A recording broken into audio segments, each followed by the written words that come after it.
Ladies and gentlemen, boys and girls, animals, robots, androids, zombies, welcome to the SideQuest, your weekly journey into the video game world, courtesy of SideQuesting.com and Men's Health Magazine. No, I'm just kidding. I'm Dolly Domofsky. I am one of the hosts. Also joining me is I guess you're my co-pilot for like the majority of these episodes, Aaron Scratty Bones Kelly. I am sick. And he is sick. If you hear Aaron at all during this podcast, which you definitely will, he's gonna have some sort of tissue paper shoved up his nose. I've got it right here. He is ready to go. He's ready to go. Also joining us in a return performance is Sam Dixon, who is, I think you weren't on our show last week, were you, or were you? I don't think I was on last week because that's the one that got rescheduled. Okay, gotcha. Well, how's it going, Sam? Good. Been staring at computer screens for this entire week. Can't wait to do it for another hour with you boys. You want to stare at something interesting while you're staring at this computer screen? Is there going to be something cool on that green screen? No, it doesn't work in Google Hangouts, unfortunately. The camera. There's a bug where the cameras won't stay on. Look in the old Discord and look at the user list in the staff section. Tell me what you see there. I just closed that program. Oh. we renamed someone. That's really drawing this bit out though, because you got to open that back up. Yeah, and I'm encoding, so don't worry about it. It'll be nice and fast. Yeah, for sure. We'll leave it to the audience to guess. Yeah. The staff section. If you go down to offline, you'll see somebody is offline that used to have a name under the double J. Tom. You're not feeling it? You're not, yeah? Maybe I just don't understand. I don't really think there's anything to understand. I've known for very stupid comments that don't have any basis in reality and don't go anywhere, and that's one of them. TJ Lethal, Tom Johnson. His new nickname is TJ Lethal. If you guys hear him, see him, bump into him at E3, remember TJ Lethal. He's actually changed his name to TJ Lethal. It's not even Tom Johnson. It's just legally changed his name. We're going to talk video games. Let's talk about stuff we've been playing. I'll go first because, as usual, I haven't been playing a ton. We've been selling our house and doing a garage sale. By the way, I managed to sell old copies of Call of Duty and Uncharted 4 for like $8. And you could buy these games. These are all games you could buy for. I think I almost ripped my eyeball out a second ago. These are all games you can buy at like used stores. I think even GameStop sells these games for like $5. And I managed to hustle people for like $7, $8, $9. So I was proud of myself. Anyways, that's not a game that I was playing. But I was playing Yoshi's Crafted World. I finished that bad boy up. That is a solid, fun game for the Switch. And there's a lot to do in that game. It's not over long. Maybe 8 hours at most, somewhere around there. But I played it before. I've talked about it. It's still really good. Finally put that bad boy to bed. Went through the Travis Strikes Again, No More Heroes DLC. And the more I play that game, the less I like of it. So I think it's actually coming to PS4 now and PC as well, which I think all the No More Heroes games came, or one of them did. But yeah, it's not a great game. It's not even a 7. I'd say it's probably like around, if we scored games, it's a solid 5. So yeah, I got that sitting on my completed shelf. And then got back into some Dragon Ball Fighters. So I wanna plow through that single player portion of that game because I've had that for the Switch for a while, and I figured maybe it's about time I completed that guy. So I'm in the mode right now where I'm packing up shit for my house for my move.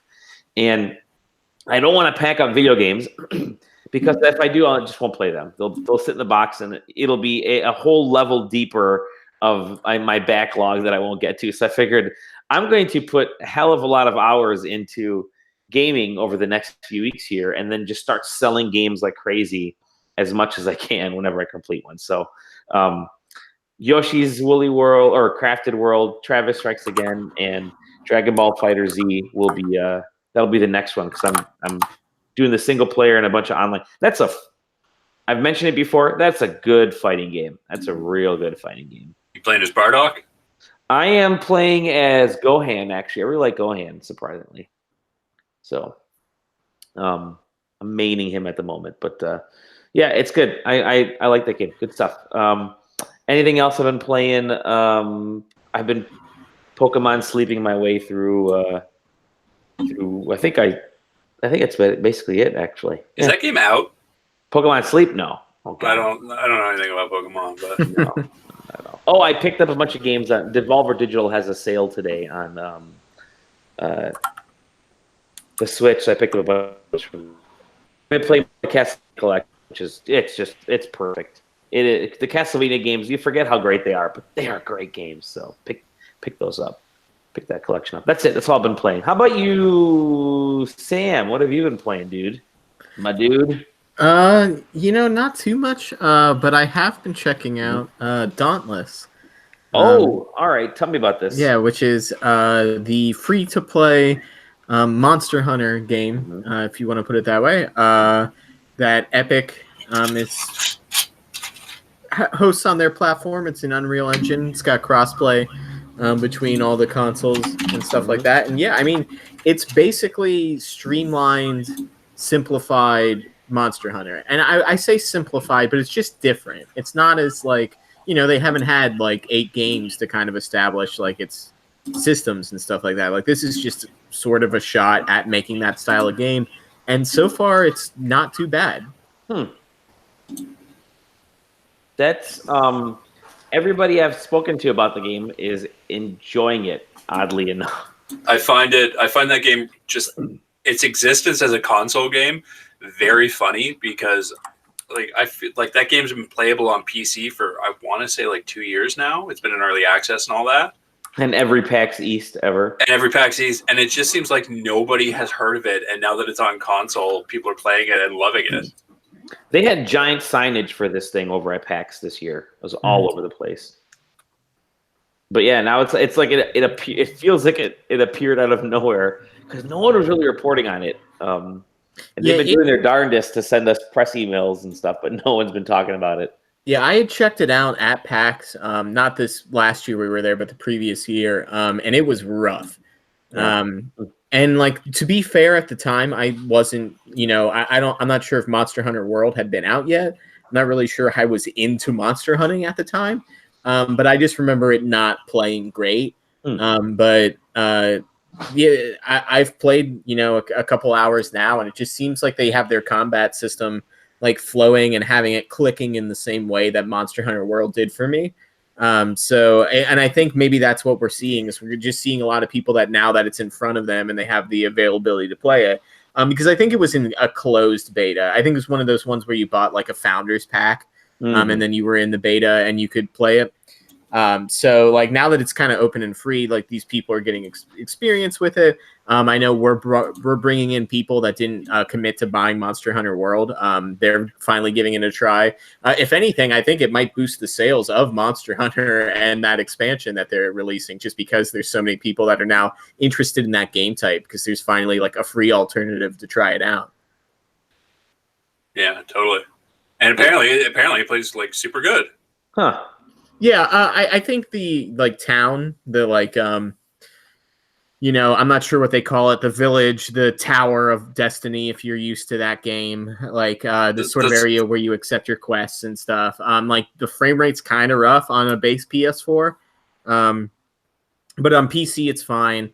And once you're actually in the game, it seems to be flowing okay. The one day I think they were having server issues. I had like a little bit of like input drop every once in a while, but that was really just the first day, and I haven't experienced it since then. Yeah, I had to laugh that first day because they were having server issues because they had like I want to say it was between 4 to 6 million people trying to play it. Holy cow! But it's cross server, so there were people coming on like new platforms that were trying to log into the same servers that the people on PC were playing that game on. But then the defenders like the people who were like, well, come on, like, of course there's going to be server issues. It's the first day. It's a new game. I'm like, it's not. No, those servers have been live. It's an old game, yeah. But I just thought it was funny. But apparently, they smoothed out within 24 hours, right? Mm-hmm. So. Yeah, that's what the general consensus is. Yeah. Yeah, it was fine. And I there was something weird. I guess some people were like blue screening here, every once in a while on PS4, but I think that's kind of to be expected, especially as we step into this more cross-play laden world, and you've got these systems communicating. It would be really funny if now that games are becoming more and more like cross-platform, console like just had actual like Windows blue screens for some reason. Some kernel of Windows, the BIOS. How did you get in? Now I got Windows on my PlayStation. I didn't want this. Never asked for this. It's all Epic Game Store. It's not just Windows anymore. Okay, cool. Yeah, Dauntless is something that I'm actually it's on my list of games to try out this summer. So it's really actually is kind of a nice slow time right now with game releases. There are little ones here and there, but definitely the time to try out some of these newer games. So okay, Dauntless. Anything else besides Dauntless? Nothing too much. Oh well, actually, yeah. I'm not sure how much I really want to talk about it, because I did technically apply for a review code, even though I didn't get it. Yeah, but yeah. So I was one of the lucky people. I guess lucky, if you want to put it.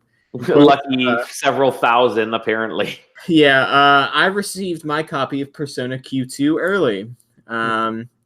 And it's a Persona Q game. It's interesting. I think now I didn't play the original Persona Q, so I can't really compare it to that. I do know that game is more of a more traditional Shin Megami Tensei designed game than the Persona games. And this one, you're creating your own map, and the fighting system is changed a little bit. If you're used to Persona 5 or that Persona system, it is changed a little bit. There's like not stances. There's like a front line and a back line.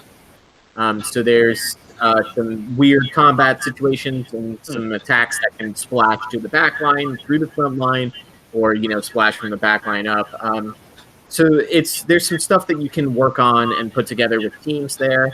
The difficulty that I'm having with it right now is it seems to have really weird difficulty spikes. Like, it almost assumes that the player is not going to be able to like push through these dungeons as quickly as maybe you might be possible in doing. Like, you're supposed to get more combats or something. But I will be doing fine forever, and then I'll fight like a mid boss or the problem I have now is the boss of the first, I believe they call them labyrinth or dungeon. It's just monumentally harder than anything that's going on. It's not the mechanics are harder because I understand how to win the fight, just not strong enough to win the fight right now. And grinding is not really something that I'm used to in a Persona game, at least on a normal setting. So I'm kind of struggling with that. Yeah, I think that was a big complaint of the first Persona Q game. It just required a lot of grinding. But those games are based on the like the Etrian Odyssey style of games, and I think those games are all like very grindy as well. What are the characters like? What's the plot of Q2? Good. Actually, I think the story's really cool. So like basically it's a like movie theater setup where you and your gang of Persona characters sort of get like sucked into this movie world, and the dungeons are just these films. So you go into these dungeons and you progress the story of these films. And of course there's like a villain and a hero and all types of stuff like that. And I've only seen one movie so far, but I assume that's the premise, and we're going to be going into more movies in different styles. So like this first one's kind of like a superhero movie, and like that's kind of cool. I also think like they really I don't want to say get fan servicey with some of the dialogue, because it's not like you'd have to play the Persona games to understand the dialogue. They just get, I think all the characters are a little bit more playful than they are in their main series. Like Persona can get oddly serious at times, and I don't really see this game going that way. I think everything's kind of like lighthearted and goofy. I mean, they even made jokes about the Persona 3 characters or whatever shoot themselves in the head to activate their persona, and they've already made like 3 jokes about that, and we've only Yeah, they do. one Persona 3 character. Do they get like internet meme with it? Like for example, the main character from Persona 4, in subsequent releases of Persona 4 stuff, they made him like into kind of like a playful womanizer almost based on a single scene from the original game. No, I don't think so. I haven't seen actually any characters from 4 yet. But are they in there? Did they let them go? I know, I can tell for everybody who's played the original Persona 5, they have doubled down on Futaba being a meme lord. So like that's still definitely in there.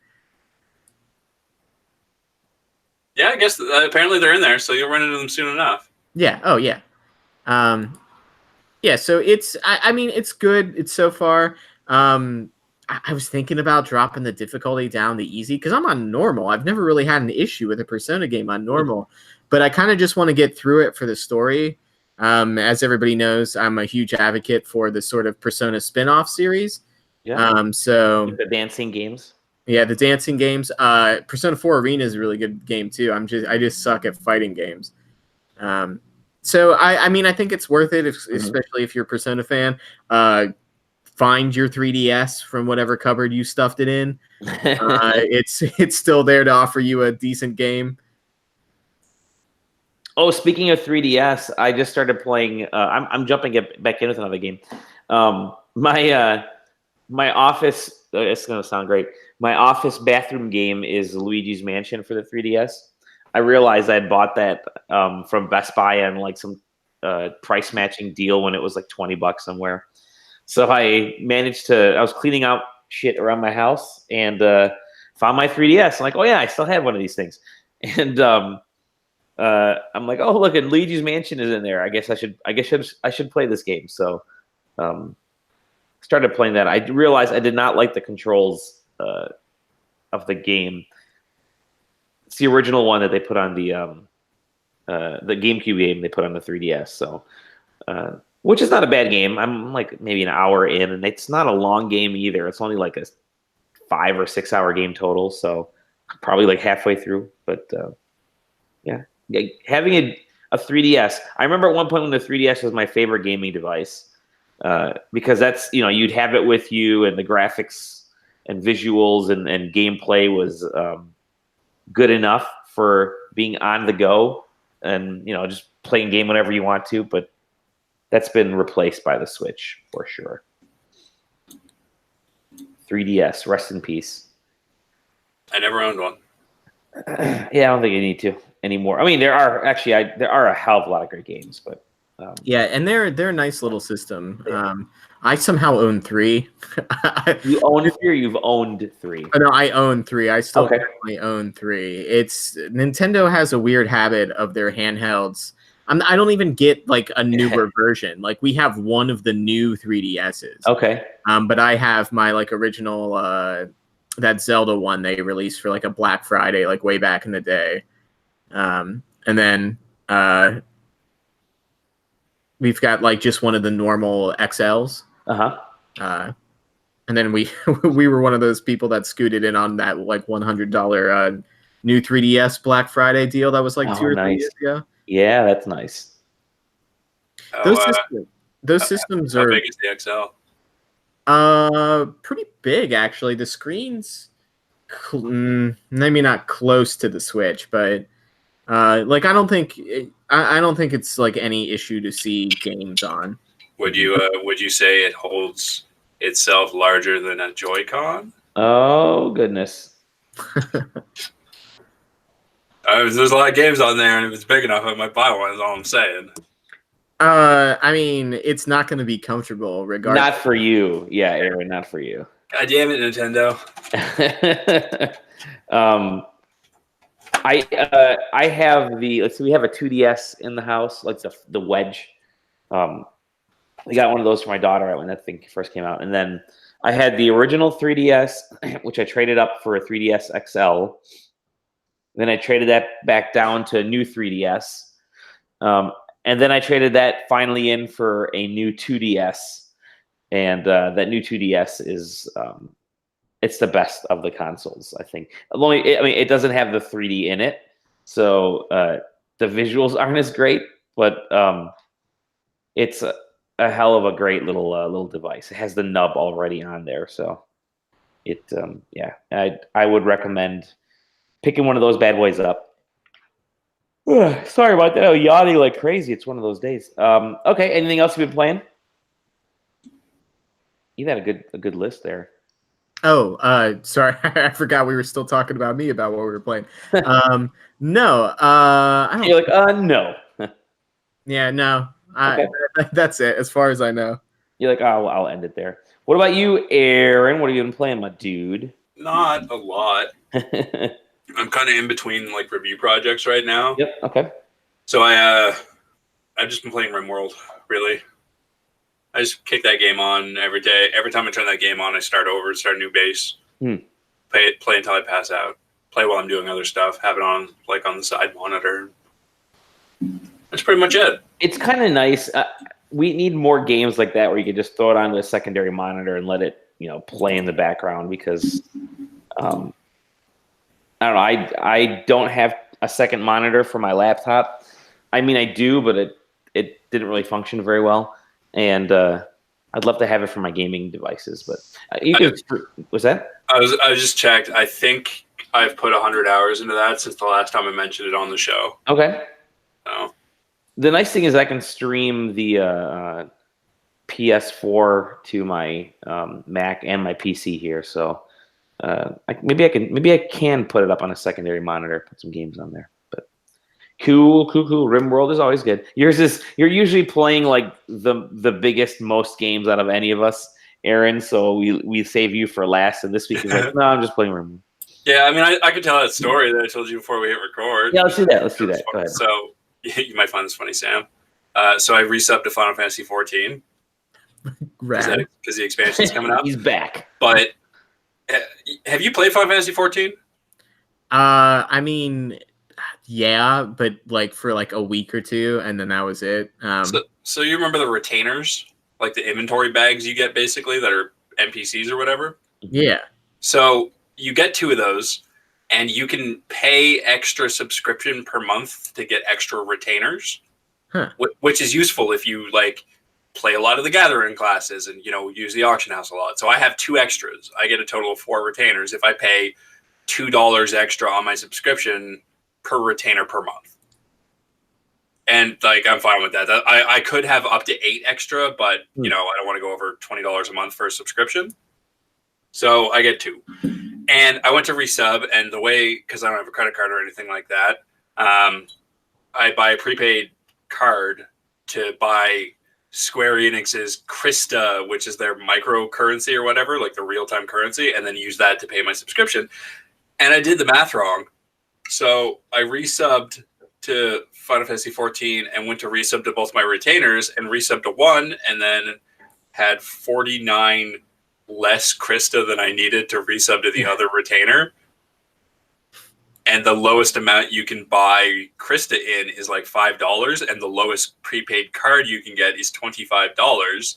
So I would have to go out and pay another $25 to buy $5 worth of stuff to get everything I need when I play that game, because a bunch of my gear is on this other retainer, which I don't have. So I haven't booted the game up since I resubbed. I've just resubbed and not opened it. Awesome, man. Yeah. It's just sitting there, and it's just fuck. I might just buy that card. I might just do it. I can't see that's the problem, man. I can't do MMOs because if I spend any money on a game, I'm committed to playing that game for at least a set number of hours. Same here. And if I paid if I'm going to pay $12 a month to play a game, and a game, that's the only game I'm playing. And I just don't like play games like that. I just don't like to play games like that, I guess. I mean, I'm like that. Like, if I buy a game that I've never played before, I'm like that. Like, I just threw $80 on like this fucking new release. Like, I have to play it for a little bit unless I really hate it. But I mean, I've got 13,000 hours in Final Fantasy 14, I think. Like, across every platform that I play it on. So it's just like, if I boot that game up once over the next 30 days and like go and run in and do a little something, refamiliarize myself with the game, at this point it's just like, yeah, okay, I got my money's worth. Which seems very wasteful, but like otherwise, it's not like I'm playing. At least to this point, like since I've resubbed to that game and not launched it, I haven't really played anything else anyway. So it's not like I'm wasting my time not playing that game, playing another game. I'm just not playing that game and not really playing anything else either. I hear you. That works. I blame E3. Oh, E3. Maybe we should talk about E3 a little bit. Maybe it's a good segue. Do you have our list of predictions? I do. Talk amongst yourselves. I'm gonna get the list over here. I didn't say. Start the jam. I'm gonna go grab the list. Yeah. Okay. What's up, Sam? How you doing? Oh, I'm doing good. You going to E3? I'm not going to E3 because I am bad at planning and would love to have gone, but can't go. Dally's not here, but I need to check your temperature on. It's high. I'm sick right now. Yeah. Yes, I need to check the temperature on Death Stranding. Did you get to see that weird wet trailer? Yeah. Scale from 1 to 10. How Kojima do you think this game's going to be? List in hand. It's a 10, absolutely, and I still don't know what that game is. I'm so excited. I've not seen a trailer for a while where I've seen the trailer and I was like, good, you don't have to tell me a single thing. I will be there day one. I have a question for you. Yes. So Die Hardman. Is that his name, or is he German and his title is The Hard Man? The Hardman. I have no idea. Is it like Die Bart Die the Bart the? Remember that from The Simpsons? Oh yeah, yeah. I don't know anything about that game. I don't know what's going on. I feel like that game's gonna come out and it's not going to be what anybody thinks it's going to be, and it's going to be some real simplistic game in the end. But it'll be a battle royale game, is what we're all saying. And everybody will be like, well, yeah, it's a Kojima game, so it was brilliant. And like I'm worried that this will be the game that Kojima puts out, and people finally realize that, hey, Kojima's not that great. Mm-hmm. I mean, don't get me wrong, I love Kojima, I love Metal Gear, Nanomachine, son, but that wasn't even a Kojima game. I don't think that quote came from. That was Platinum. He deals with nanomachines. Yeah, exactly. But I'm stoked for that. I never go out for Kojima games like that quickly, or ever. But this one, I'm thinking it's just so fucking crazy that I think I have to go in right away in this fucking thing. It's always been, I never know what's going on with this game. I have no idea what the plot is. He literally got Norman Reedus in there because he's a Norman Reedus fan. And so he built this game around Norman Reedus and Mads Mikkelsen. He's like, I've got to make a game with these two guys. Let's just create it. So, Kojima talks to people, and people have no idea who he is or what he's about. Yeah, like Norman Reedus, and then they come out of a room like 3 hours later, and they're like, "This man's a genius." He did it to Norman Reedus, and Norman Reedus has been like his promo dude. He's been his hype man. He's been shook ever since. And like Guillermo del Toro, same thing. Like Guillermo del Toro coming out of nowhere, and he's just like, this man's a genius. This is going to be the greatest game in the world. It's just like, what the fuck are these people talking about? I almost want this game to be bad. But it's so bad that it's genius, is what you're saying. Yeah. What about you, Sam? Are you excited for Death Stranding? Way too excited, I think, is the problem. Really? I was thinking about it all today, and I didn't even watch the trailer again or anything. I was just like, man, isn't it so rad that three-wheeler snapped into like a motorcycle? That was so rad. Wasn't it so rad that the dude pulled down a ladder and then Norman Reedus climbed that ladder? That was so rad.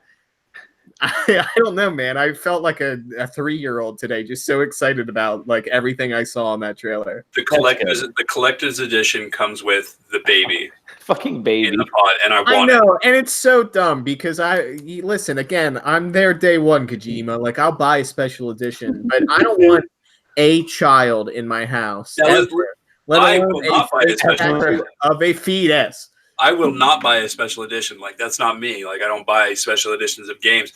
I really want that fucking pod baby. I think it would be very funny to have.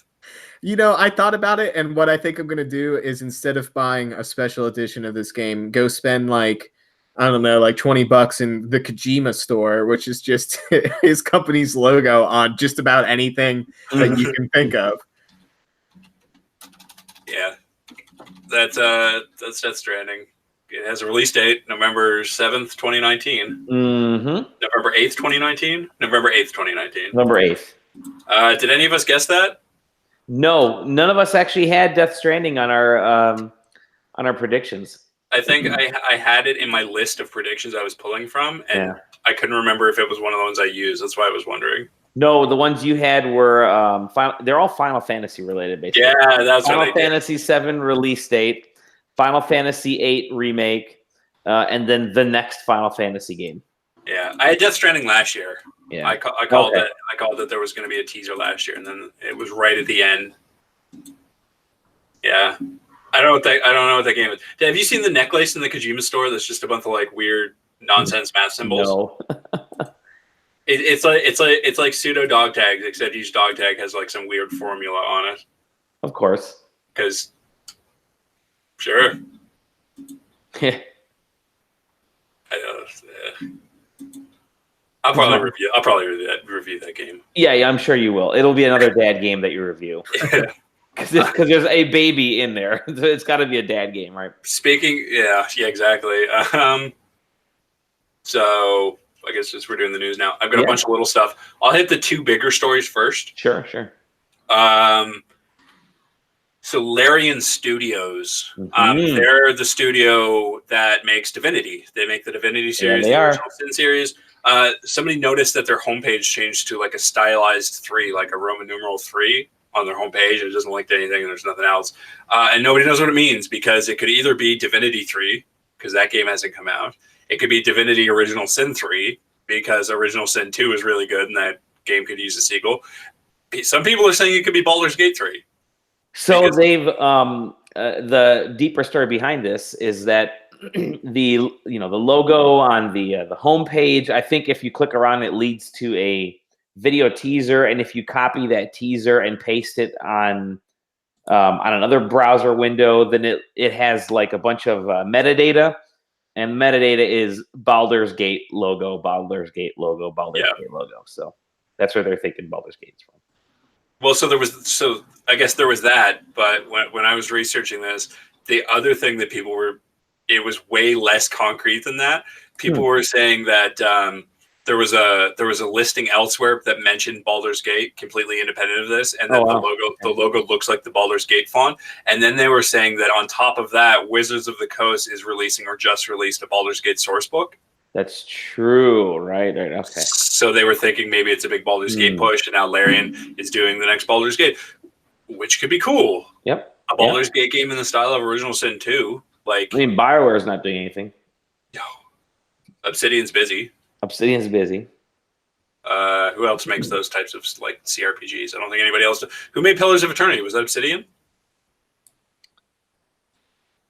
I think so, yeah. So like they're busy. So yeah. Anyway, so that's that. And I don't know, Baldur's Gate 3 in that style of game could be very cool because those games are wild and like really deep mechanically. They are like the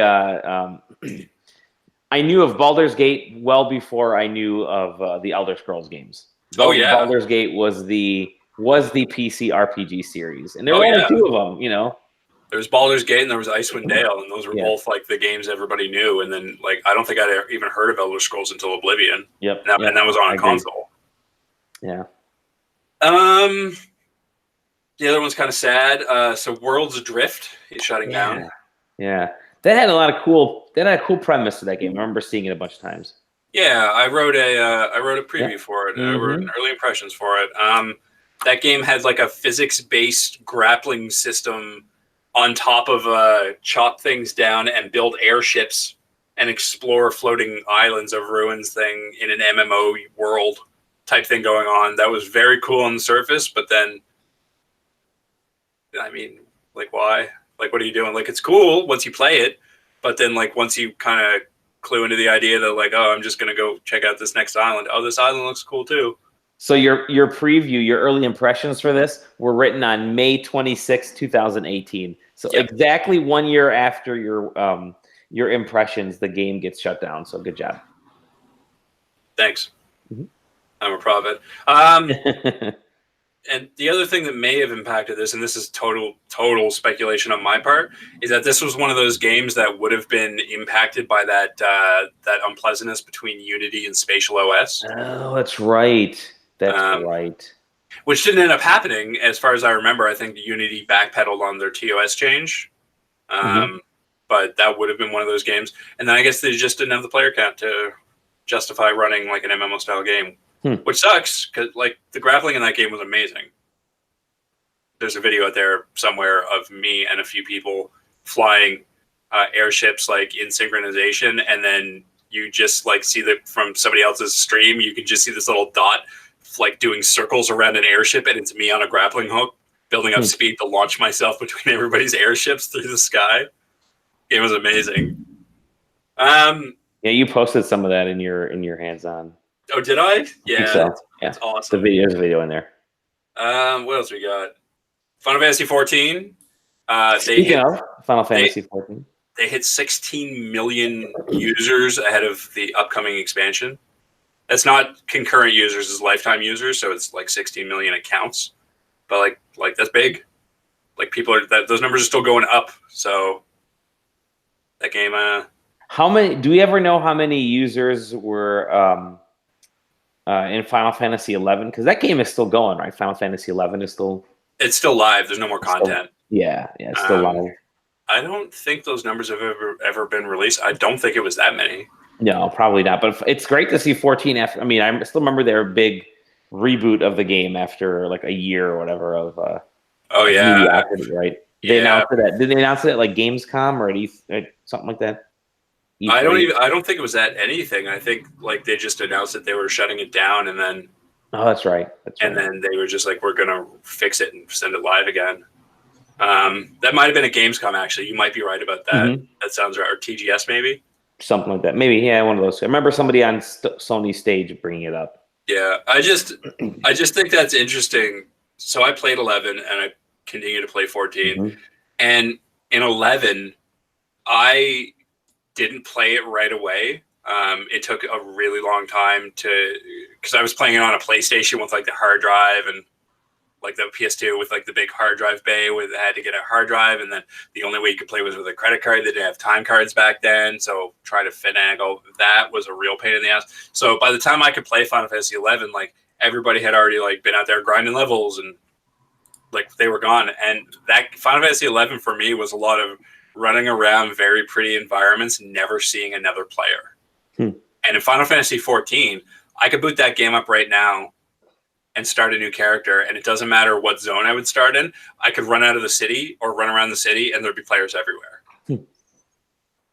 Because and not even like end game players. Like you'll see new players just run around killing stuff, yelling in chat. How do I heal? Help! Use cure, stupid.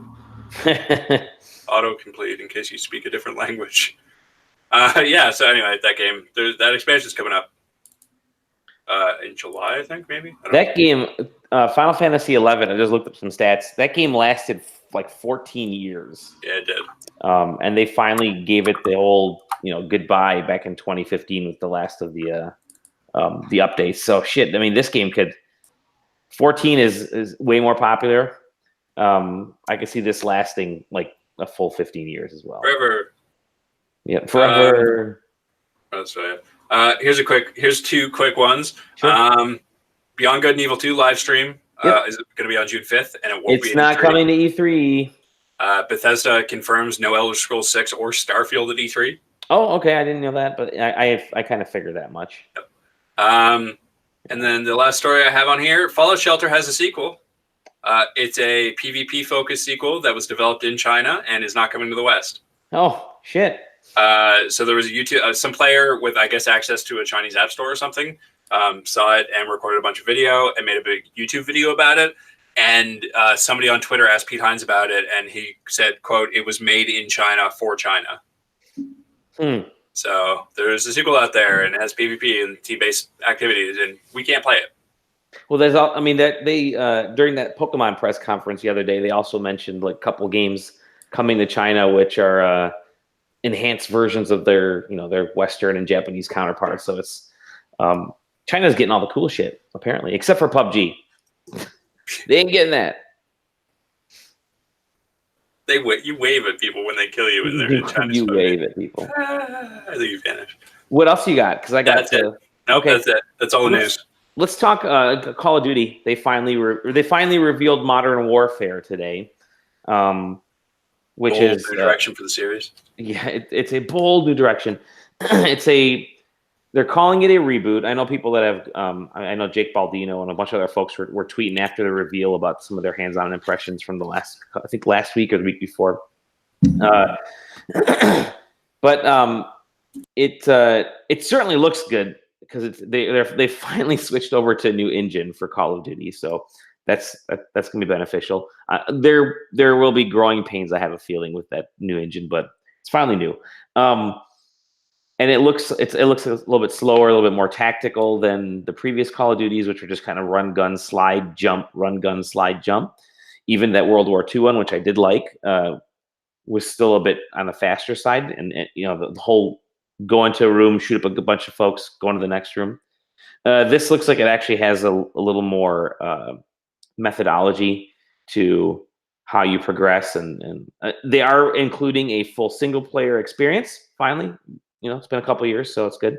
And they're calling it a reboot of the Modern Warfare series. So it's not a sequel, it's not a spin-off, it's not a side project, it's not none of that stuff. It is a full reboot of the series. That's why a lot of the characters that we've seen in the videos who are dead in the mainline 3 Modern Warfare games are alive in this one. So, but then again, when did Modern Warfare 3 come out? That was like 2012, right? Modern Warfare 3 was 2011. So it's been 8 years since Modern Warfare came out. So rebooting it is, I think it's not a bad idea, but it's going to be all confusing as hell because they just released Modern Warfare Remastered on, a couple years ago. I mean, I don't think it's as confusing as people are making it out to be, because you have to consider in recent history, we have new Star Trek movies that take place in the rebooted Kelvin timeline. True. And we have Star Trek Discovery, which takes place in the Prime timeline. So, people are smart. People can figure it out. Call of Duty, Star Trek. So I did just a cursory search for Modern Warfare on for video games on Amazon, and the games that are named Modern Warfare, you have Modern Warfare for the PS4, Modern Warfare Trilogy for the Xbox 360, Infinite Warfare with Modern Warfare, and then Modern Warfare 2, 3, Modern Warfare Collection, Modern Warfare 2. A lot of Modern Warfares, and there's the original Modern Warfare. So you know what my biggest gripe about this is? Everyone was talking about how they're just calling it Modern Warfare again. It's going to be confusing. It's not going to make sense. They wasted a golden opportunity to call this next one Modern Warfare. I know. I think I've even brought that up before. Change the A to a 4, and you're all set. You can call it Modern Warfare, but change the A to a 4. Or you could have called it Modern Warfare : Call of Duty. But anyways, it looks decent. I mean, it looks good. I always wait till a Modern Warfare game comes out. I wasn't a big fan of the last 2 Black Ops games, 3 and 4. But I liked World War II, WW2. And then Smash Brothers has VR. Yeah. Who saw that coming? Yeah, that's bizarre. Sam, why don't you talk about this one? I mean, I don't really know much about it other than apparently now you can use the VR goggles while you're playing basically any mode that's not online. I think it has to be a single player mode since you're the only one whose Googlers are going to be able to see the damn thing. And I think you can watch CPU battles and stuff like that back. So it's obviously not like this is a niche dumb feature to check out once or twice. It's not like, oh boy, it has VR support. Here's a selling feature to get the VR or Smash Brothers. Now it's a fun, nifty mode. It's like the same thing as being able to drive the cardboard car parts around for Mario Kart. Yep. It's there. It's a feature. I don't think we're ever going to see a dedicated, like, oh, this is a game or this is we might see like a DLC experience type thing, but I don't think we're ever going to see a game where it's like VR is 100% important for this game, is the only way to play this game, without them releasing some version of a VR headset that's not Labo, if that makes sense. Like a more like, oh, I just slide it in the side here and I don't have to have my hands up here like a dumb idiot to play everything. I totally agree. There are actually VR games more than coming to the Switch, since Unity just announced that it's released like a VR development kit for Switch. So that's a thing, I guess, now. So yeah, if you guys are developing games in Unity, go ahead and make them Switch compatible, I guess. But they have what game is it that's coming out? It's a game called Spice and Wolf, which is a VR game, is coming to PS4, Switch, and Oculus Quest this summer. Based on the anime? Spice and Wolf. / manga? Yeah, it looks like it, yeah. Developed how do you make a video game out of that?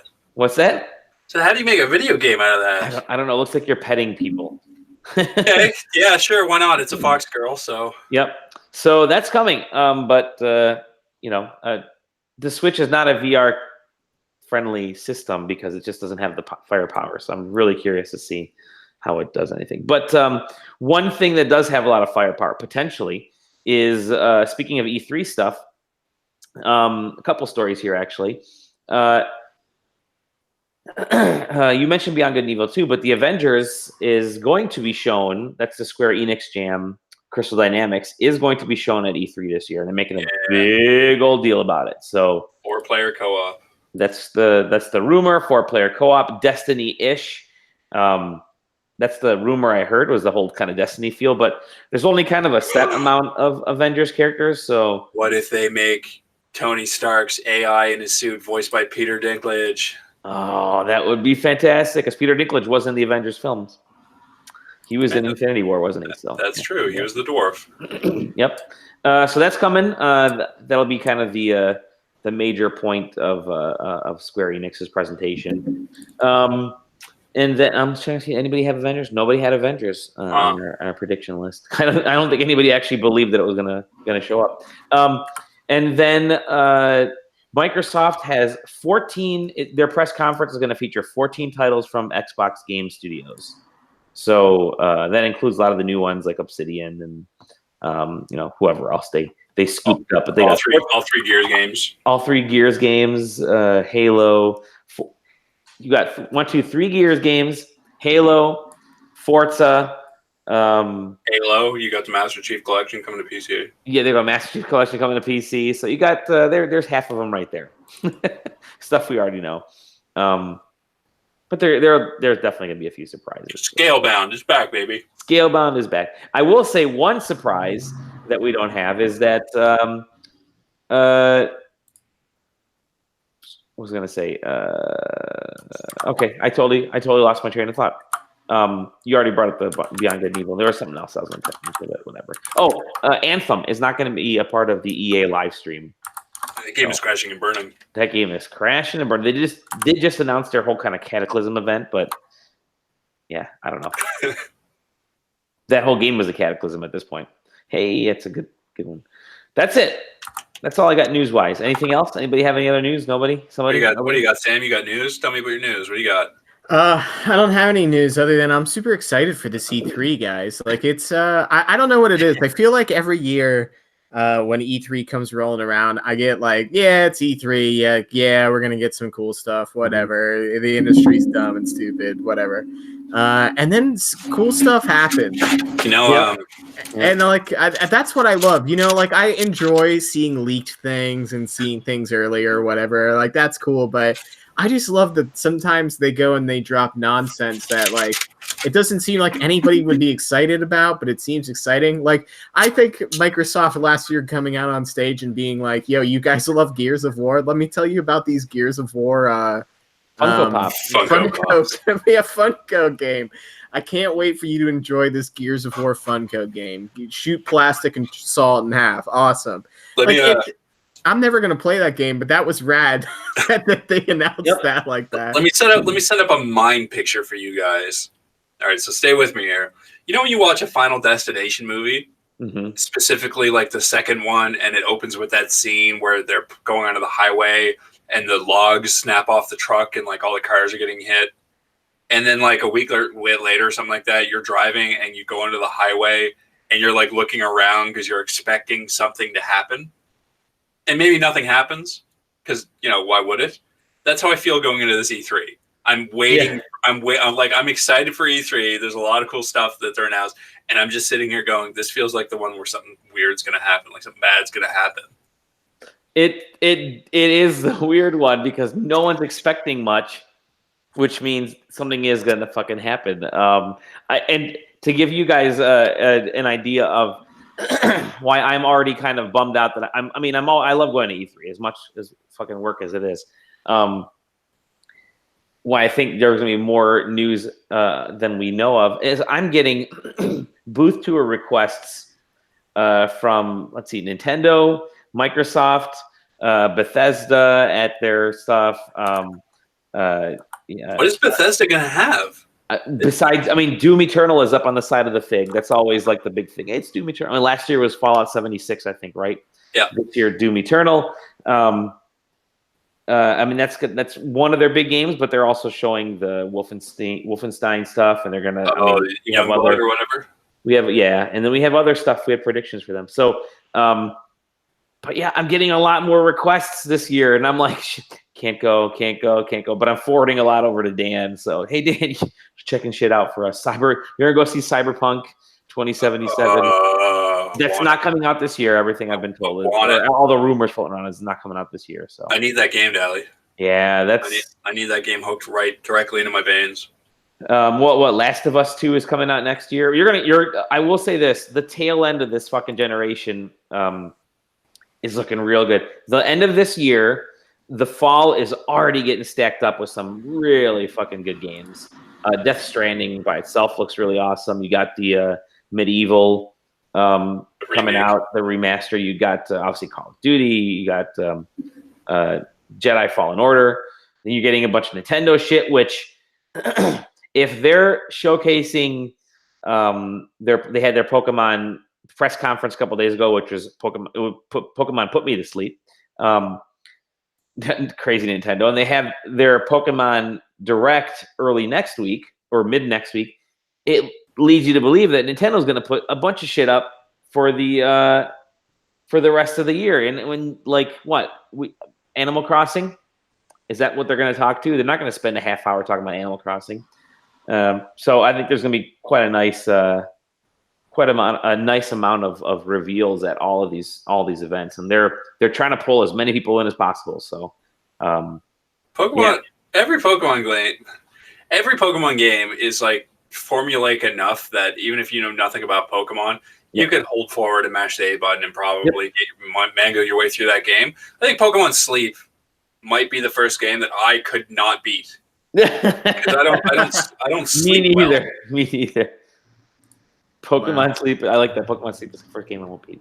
But yeah, there's going to be a lot of shit this year, and I'm a little bummed. I'm thinking what we do is host an Xbox stream along this year because that's going to be 2 hours of joy. So whoever is available in a week and a half, holy shit, let's do our Xbox live stream Let's plan on that right now. We'll do our drunken live stream on a Sunday afternoon, and maybe we'll do some streams on and off during the that Manic Monday for like Ubisoft or Square Enix or something. We'll figure that out. What time is that stream? With the Xbox one? Yeah. It's 4 Eastern. On what day? On that Sunday?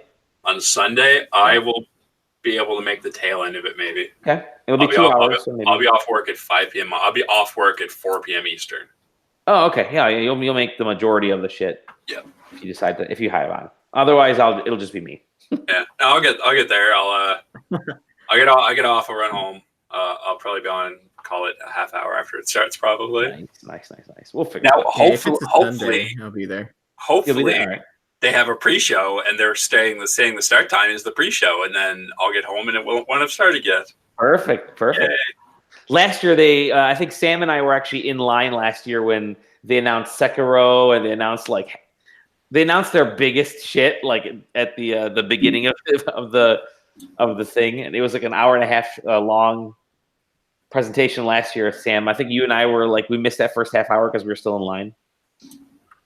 Yeah, they were wrapping up talking about Halo Infinite when we sat down. That's right. Yeah, we missed Sekiro and Halo Infinite. All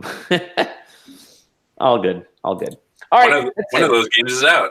One of those games is out. The other one will probably be out this year if I have anything.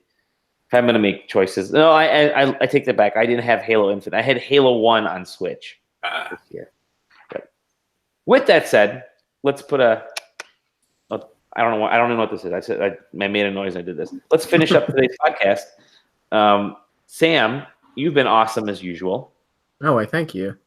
Yeah, go do some fun screen resizing in Premiere.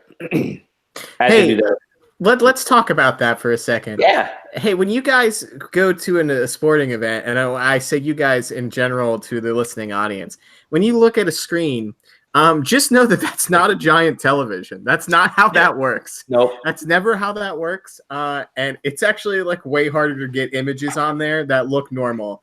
Like you're like, oh, look, they're just playing a YouTube video. Yeah, that YouTube video was probably about 30 minutes worth of work to get on there. So be happy and also enjoy your sporting events going into the summer months of fun. Love that kiss cam, Sam. Let's call that pending lawsuit. No, I'm just kidding. No, listen, as somebody who enjoys not being put on blast or publicly shamed, I don't like those kind of like, oh, dance for us, monkey, or the crowd's gonna go wild. So there will be none of that in my venues. Thank you, sir. I like when the screens flash and the music plays. I don't go to sports. I'm just assuming that's what happens. I don't go to sports games. Do you like when stats get tracked too? Oh, you know it. Yeah, get filthy with those stats. I especially, my favorite part is when you go to like a hockey game and it says the scores, and then somebody scores a goal, and then the number goes up. Hell yeah! I would pay upwards of $8 for a ticket to see that. Nice. I don't know how much sports tickets cost. Probably not $8. I don't know. Not too far off, depending on the sport. Sports games at the arena domes. Where can we find you, Sam? Nowhere on the internet. Gotcha. Yeah, I have still not returned to the Twitter sphere. So if you want, you can find you here. Yeah, if you want to find, you gotta come looking for me, and it's right here at this lovely home of SideQuesting.com. Where can we find you, Aaron? Find me curled up in my bed under a blanket because I feel like shit. On Twitch and Twitter at Scotty Bones. Yes. You can find me at Dolly Domofsky on those as well. You can find at SideQuesting TV on the Twitch and on the YouTubes. SideQuesting.com. It's a website. And we're officially in the E3 hype train. So ride along with us because there's so much shit going on right now. With that said, we'll see you guys and gals and animals and whatever else. Peace. Bye. This hype train don't stop. Choo choo. Choo choo.